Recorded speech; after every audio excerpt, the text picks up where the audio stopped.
मैंने कहा कि अतीक की यदि गाड़ी पलट जाएगी तो मुझे कोई आश्चर्य नहीं होगा, पलट देनी चाहिए ऐसो की गाड़ी।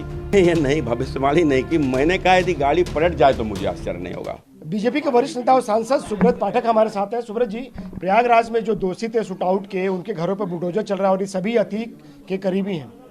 हाँ तो बिल्कुल ठीक है, तो यही तो हम लोग सोच ही रहे थे कब बुलडोजर चलेगा। आज पहुंच गया सुबह सुबह। बुलडोजर तक की बात सीमित रही है कि आगे भी कुछ होगा? देखो, ये जो मैंने आज ट्वीट भी किया है कि ये जो उमेश पाल के ऊपर हमला नहीं है, उमेश पाल की हत्या नहीं है। उमेश पाल चूंकि उत्तर प्रदेश सरकार की सुरक्षा में था, उत्तर प्रदेश सरकार के सुरक्षाकर्मी उमेश पाल की सुरक्षा में लगे हुए थे, उनकी भी हत्या कर दी, उमेश पाल की भी हत्या कर दी। तो किसके ऊपर हमला है? तो उत्तर प्रदेश सरकार के ऊपर हमला है। और जब उत्तर प्रदेश सरकार के ऊपर हमला जो करेगा तो उसको क्या छोड़ दिया जाएगा? बुलडोजर भी जाएगा, अभी बहुत कुछ जाएगा। अतीक का क्या होगा? मैंने कहा कि अतीक की यदि गाड़ी पलट जाएगी तो मुझे कोई आश्चर्य नहीं होगा, पलट देनी चाहिए ऐसो की गाड़ी। तो क्या ये भविष्यवाणी मानी जाए? नहीं, क्यों? मैं कोई भविष्यवक्ता नहीं हूं। मैंने कहा कि गाड़ी पलट जाए। जब विकास दुबे की पलट गई तो इसकी भी पलट जाएगी, तो मुझे कौन सा आश्चर्य होगा। तो आपके इस ट्वीट से ये भी अंदाजा लगाया जा रहा है कि आने वाले दिनों में अतीक की गाड़ी पलट सकती है। तो ऐसे में ये भी सवाल पूछा रहा है कि फिर कानून का राज कहाँ चला गया? नहीं, मैं तो ईश्वर से मांग कर रहा हूं कि इसकी गाड़ी पलट जाए, क्योंकि ईश्वर ने तो सीधे सीधे भगवान कृष्ण ने गीता में कहा है कि धर्म के ऊपर अधर्म हावी होगा, न्याय के ऊपर अन्याय हावी होगा। तो इन अपराधियों के समाप्ति के लिए ईश्वर अवतार लेंगे, और ईश्वर आते हैं तो समय समय पर वैसी बुद्धि लोगों की फेर देते हैं। विकास दुबे की बुद्धि फेर दी तो गाड़ी में उसने हमला कर दिया, और ड्राइवर के द्वारा हमले में गाड़ी पलट गई, भागा तो फिर भागा, दुनिया से भागा। लेकिन यूपी में योगी राज है, बावजूद इसकी इन अपराधियों की इतनी हिम्मत कैसे आती है, खुलेआम गोलियां चलाते हैं?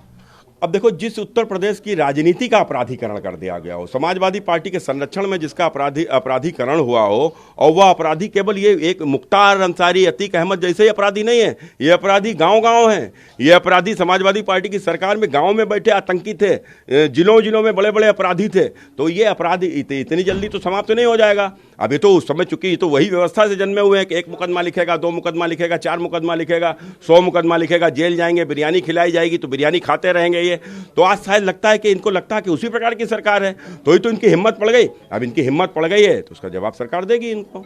जब विकास दुबे की जब गाड़ी पलटी थी तब सवाल उठाए गए थे कि ये जानबूझ के ऐसा किया गया है। सवाल तो ऐसे भी यहाँ भी उठेंगे।